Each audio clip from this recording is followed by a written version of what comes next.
مولا علی علیہ السلام ہمارے نبی کے علاوہ، سرکار دو جہاں کے علاوہ تمام انبیاء سے افضل ہیں؟ ہاں افضل ہیں۔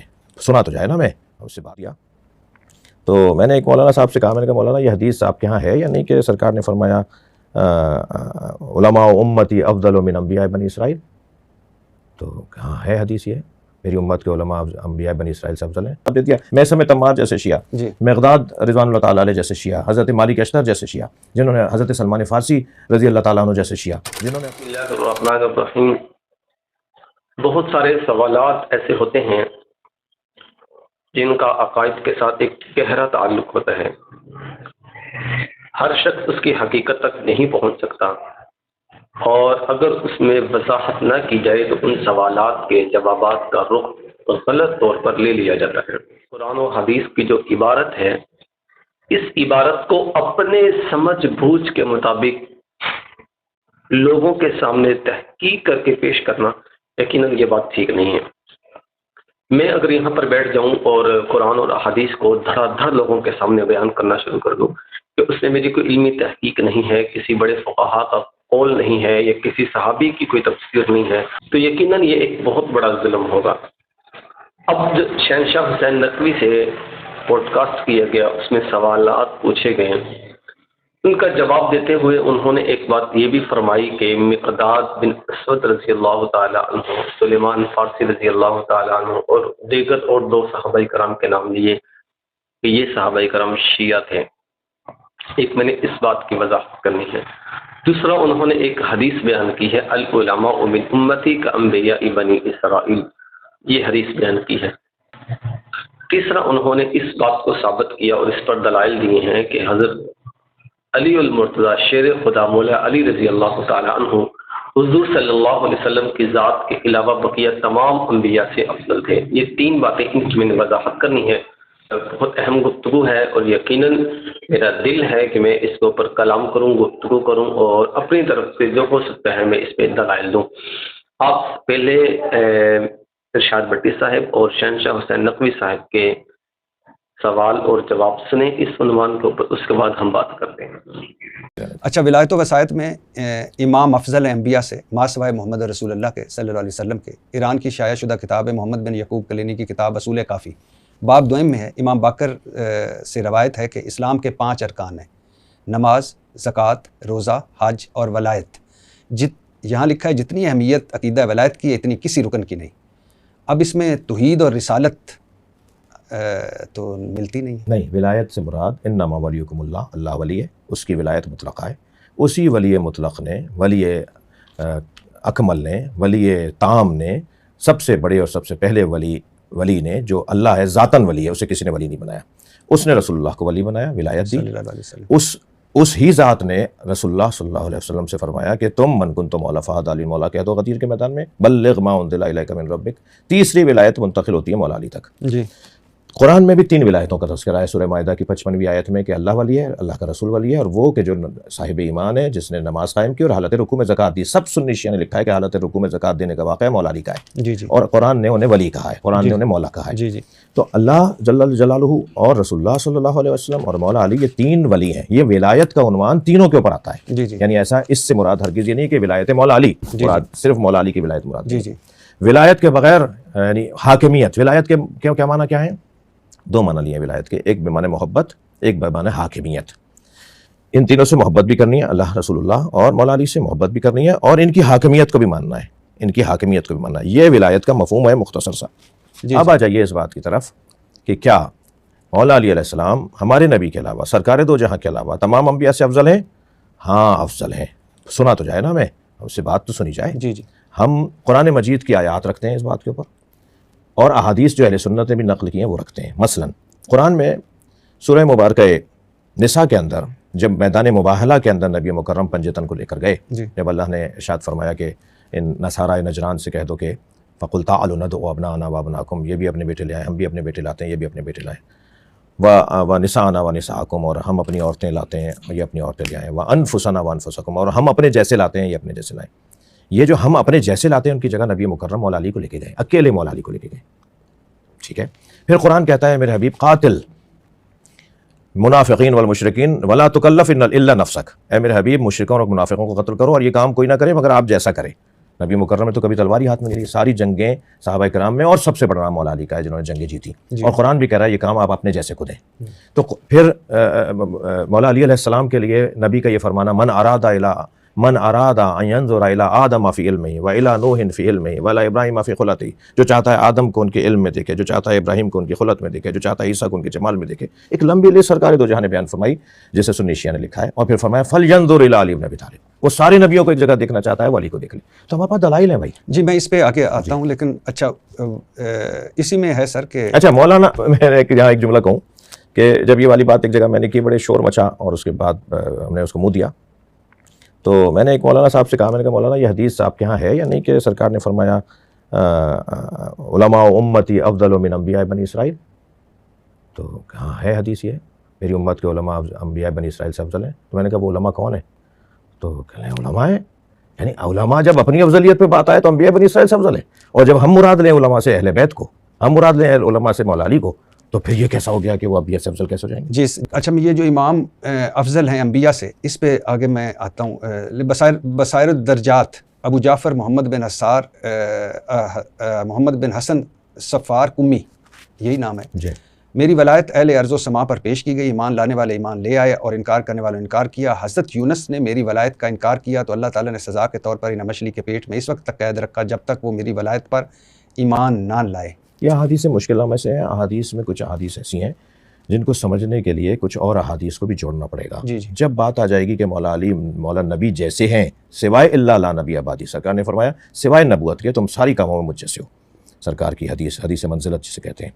تو جب مولا علی مولا نبی جیسے ہیں، یعنی مولا سرکار دو جہاں صلی اللہ علیہ وسلم جیسے ہیں سوائے نبوت کے، تو بھئی یہ حضرت یونس والی بات تو پھر سمجھ میں آ جائے گی۔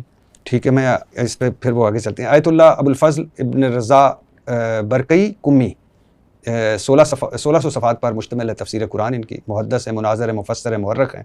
وہ لکھتے ہیں امام جعفر صادق نے فرمایا کہ حضرت آدم سے لے کر جتنے نبی بھی مبعوث ہوئے سب کے سب دنیا میں واپس آئیں گے اور امیر المومنین حضرت علی رضی اللہ تعالیٰ ان کی مدد کریں گے۔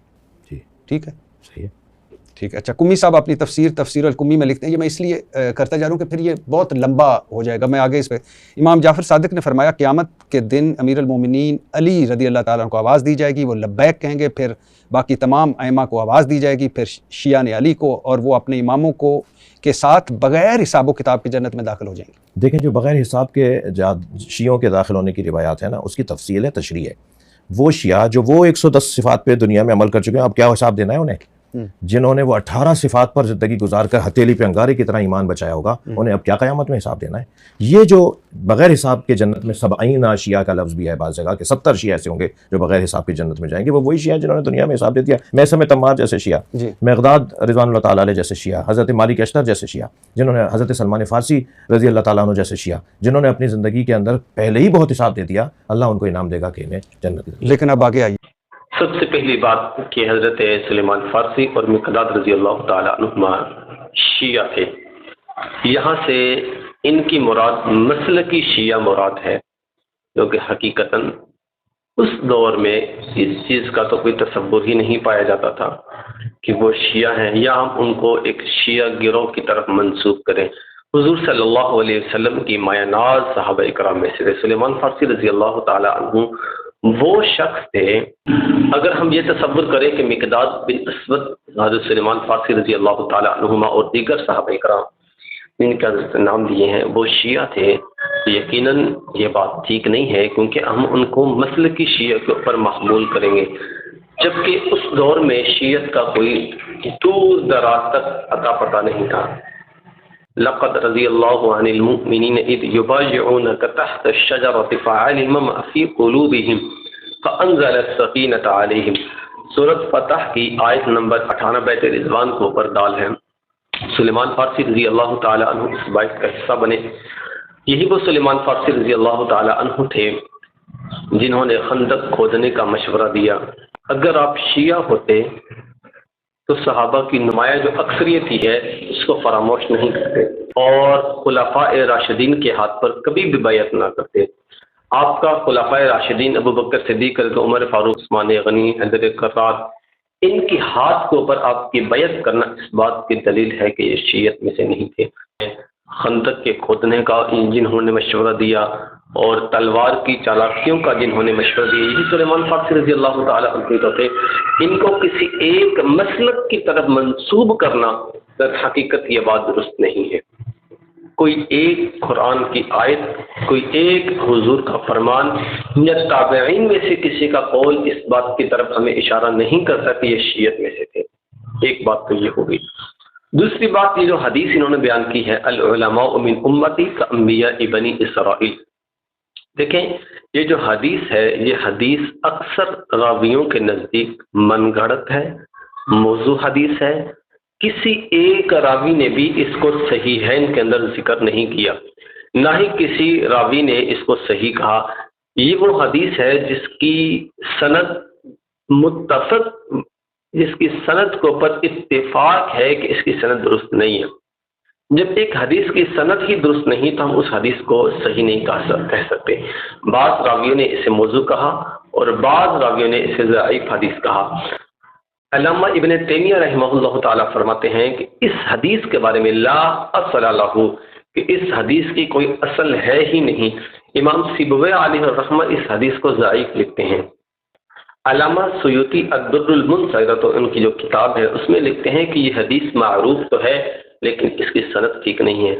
ملا علی قاری علیہ الرحمہ اپنی کتاب الاسرار المرفوعہ فی الاخبار الموضوعہ میں لکھتے ہیں کہ یہ حدیث من گھڑت ہے، موضوع حدیث ہے، اور اس کو حضور صلی اللہ علیہ وسلم کا فرمان کہنا یہ غلط بات ہے۔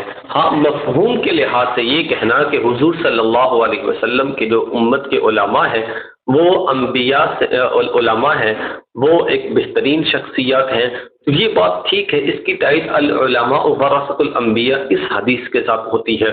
لیکن یہ کہنا کہ انبیاء سے افضل ہے تو یہ بالکل صراحتاً غلط بات ہے۔ لیکن اس آیت اس حدیث کو آڑ بنا کر یہ کہنا کہ حضرت علی رضی اللہ تعالیٰ عنہ تمام انبیاء سے افضل ہے، یہ بات ٹھیک نہیں ہے۔ سورۃ الانعام آیت نمبر 86، وَكُلًّا فَضَّلْنَا عَلَى الْعَالَمِينَ، اللہ تعالیٰ نے تمام انبیاء کو جہان والوں پر فضیلت دی ہے۔ کسی ایک نبی، ادنا سے ادنا نبی بھی ہو، ایک مثال کے طور پر بات کر رہا ہوں، تو کوئی بھی کائنات کا کوئی شخص بھی وہ ولایت کے جس مرضی درجے کو پہنچ چکا ہو لیکن وہ نبی کے مقابلے میں نہیں ہو سکتا، وہ نبی کے سے بڑا یا نبی سے افضل کسی اعتبار سے بھی نہیں ہو سکتا۔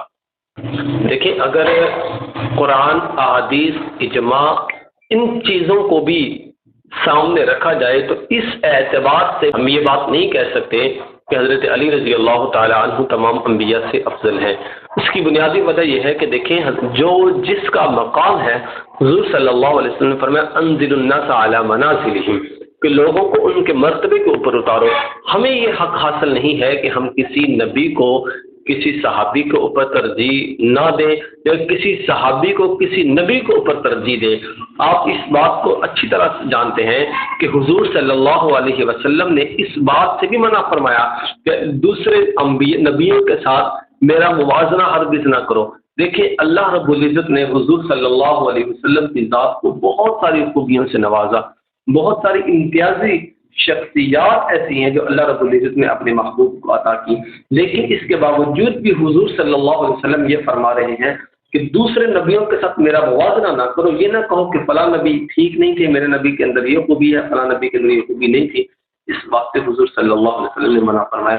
تو یہ جو بعض کتب کے اندر یہ لکھا گیا ہے، تو شہنشاہ حسین نقوی صاحب کو بھی یقیناً اس بات کی بھی تردید کرنی چاہیے تھی کہ انہیں یہ کہنا چاہیے تھا کہ یہ بات اٹل نہیں ہے۔ ہاں، اس اعتبار سے ٹھیک ہے کہ اللہ رب العزت نے بہت مقام و مرتبہ دیا حضرت علی رضی اللہ تعالیٰ عنہ۔ میں اور آپ حضرت علی رضی اللہ تعالیٰ عنہ کو مانتے ہیں، ان کی شخصیت کو مانتے ہیں، ان کی شجاعت اور ان کی بہادری کی قصے ایسے ہیں کہ شاید کہ ہماری عقل دھنگ رہ جائے، لیکن اس کو آڑ بنا کر یہ بات کرنا کہ حضرت علی رضی اللہ تعالیٰ عنہ بقیہ انبیاء سے بھی افضل ہیں، یقیناً یہ ایک بات ایسی ہے کہ جو عام طور پر سمجھ میں آنے والی نہیں ہے۔ شیعت کی بعض کتابوں میں یہ بات لکھی ہے کہ حضرت علی رضی اللہ تعالیٰ عنہ کو اہل بیت کے اندر اہل بیت میں سے ہونے کے اعتبار سے تمام انبیاء سے افضل مانا گیا ہے۔ خلاصہ آپ کے سامنے بیان کرتا ہوں کہ کسی بھی عام آدمی صحابی ہو، صحابی رسول ہو، ولی ہو، ولی کامل ہو، لیکن ہم یہ نہیں کہہ سکتے کہ فلاں نبی سے بھی اس کا مرتبہ زیادہ ہے. ٹھیک ہے. دوسری بات جو میں نے عرض کی کہ مقداد اور حضرت سلیمان فارسی رضی اللہ تعالیٰ عنہ اہل تشیع میں سے نہیں تھے. تیسری بات یہ ہے کہ العلماء من امتی کا انبیاء بنی اسرائیل، اس حدیث کی میں نے وضاحت آپ کے سامنے رکھ دی ہے. اس کی وضاحت بھی میں نے آپ کے سامنے رکھ دی ہے کہ اس حدیث کو بعض نے ضعیف کہا، بعض نے موضوع کہا، بعض نے لا اصل لہ کا اس کے اوپر قید لگائی. لیکن یہ حدیث ایک طرف، دوسری طرف قرآن کی واضح آیت تو کلا فضلنا علی العالمین، سورۃ الانعام آیت نمبر 86، واضح آیت اس بات کی دلیل ہے کہ کوئی بھی شخص نبیوں سے افضل نہیں ہو سکتا. ایک طرف موضوع حدیث ہو، دوسری طرف قرآن کی آیت ہو، تو قرآن کی آیت کو پر ہم اعتبار کریں گے، قرآن کی آیت کو ہم مدلل بنائیں گے، ہم حدیث کو مدلل نہیں بنا سکتے. حدیث سے مشہور ہو، متواتر ہو، صحیح حدیث ہو، لیکن اس کے مقابلے میں بھی اگر قرآن آ جائے تو قرآن کو لیں گے، حدیث کو ہم معنی کے اعتبار سے چھوڑ دیں گے. تو یہاں پر بھی ایسی ہی ہے. یہاں تو ایک ضعیف حدیث ہے کہ جس میں بعض علماء نے تو یہ بھی لکھا ہے محدثین نے کہ ان الفاظ کو حضور کی طرف منسوب کرنا ہی بات ٹھیک نہیں ہے. اللہ رب العزت ہمیں عمل کی توفیق عطا فرمائے.